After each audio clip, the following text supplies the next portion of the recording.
Bismillahirrahmanirrahim. Assalamualaikum warahmatullahi wabarakatuh.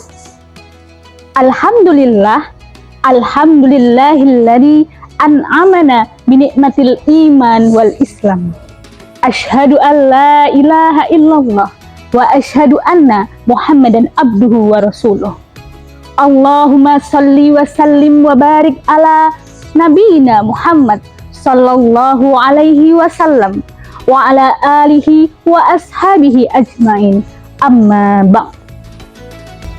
Dewan juri yang saya hormati, para pemirsa saya sayangi, perkenalkan saya Tuti, saya di sini siap beraksi. Alhamdulillah, pada kesempatan yang berbahagia ini perkenankan saya untuk membawakan kultum yang berjudul Syahrul Ramadan Fursatul Takhir, yang artinya bulan Ramadan adalah momentum untuk perubahan.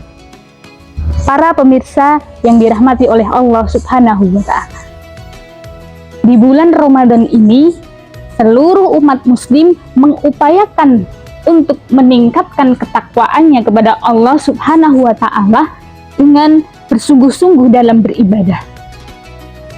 Namun, kenyataannya dalam hal ini tentunya setiap orang tidak bisa melakukannya. Maka dalam hadis pun ada 3 golongan orang yang terhina. Siapakah dia?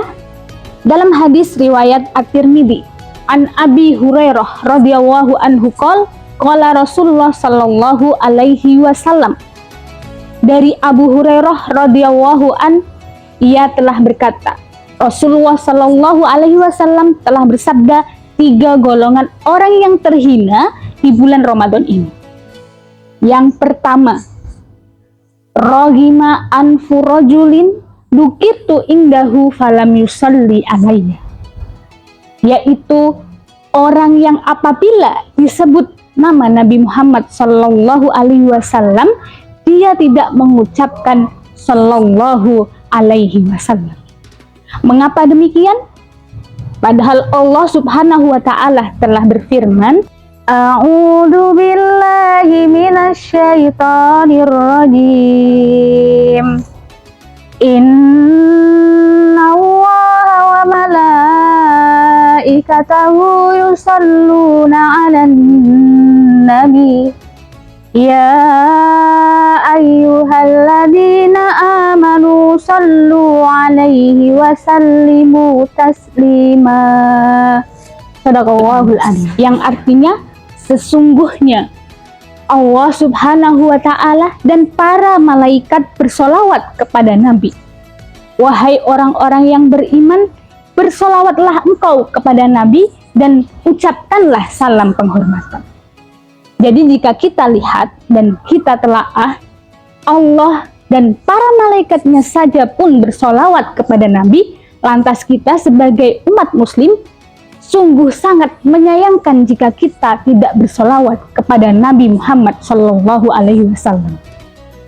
Selain itu, di dalam hadis pula disebutkan, hadis riwayat Muslim, man sholla alayya wahidatan sallallahu alaihi asyran, yang artinya barang siapa yang bersolawat kepadaku 1 kali, maka Allah akan bersolawat kepadanya 10 kali.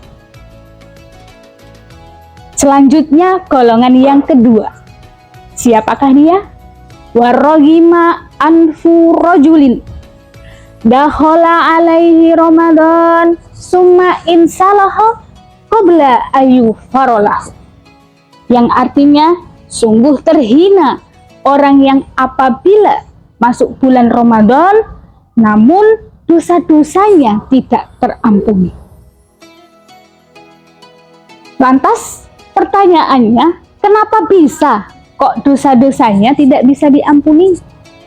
Jadi bisa saja seorang dosanya tidak diampuni karena ia tidak mampu untuk memaksimalkan ibadah pada bulan Ramadan ini dengan menjalankan segala perintah Allah dan larangannya. Oleh karena itu, marilah kita manfaatkan momen Ramadan ini dengan sebaik-baiknya. Golongan ketiga, rohima'an furajulin adraka indahu abawahul kibaru falam yudhilahul jannah, yaitu celaka, terhina orang yang memiliki orang tua namun tidak dapat memasukkannya ke surga. Lantas mengapa demikian? Bisa jadi karena ia tidak mampu berbakti kepada orang tua ketika masih di dunia. Atau bisa jadi pula perkataan atau perbuatannya yang bisa menyakiti orang tua. Maka Allah Subhanahu wa Ta'ala berfirman dalam Quran surat Al-Isra ayat 23. A'udzu billahi minasyaitonir rajim. Wala taqul lahuma uffin wala tanharhuma wa qul lahuma qawlan karima. Shadaqallahul adzim. Yang artinya, dan janganlah engkau mengatakan ah kepada keduanya, dan jangan pula engkau membentak keduanya, maka berkatalah dengan perkataan yang baik. Jadi, kesimpulan dari kultum yang saya sampaikan adalah yang pertama, marilah kita senantiasa untuk bersolawat kepada Nabi Muhammad SAW ketika nama beliau dikumandangkan. Yang kedua, agar kita tidak menjadi orang yang terhina di bulan Ramadan ini, marilah kita memaksimalkan amal ibadah kita agar kita bisa mendapatkan ampunan Allah Subhanahu wa Ta'ala. Dan yang terakhir adalah mari kita perbaiki hubungan kita dengan orang tua. Dengan demikian kita bisa menjadi orang yang baik dan terhindar dari golongan orang-orang yang terhina. Sekian dari saya, kurang lebihnya mohon maaf. Wassalamualaikum warahmatullahi wabarakatuh.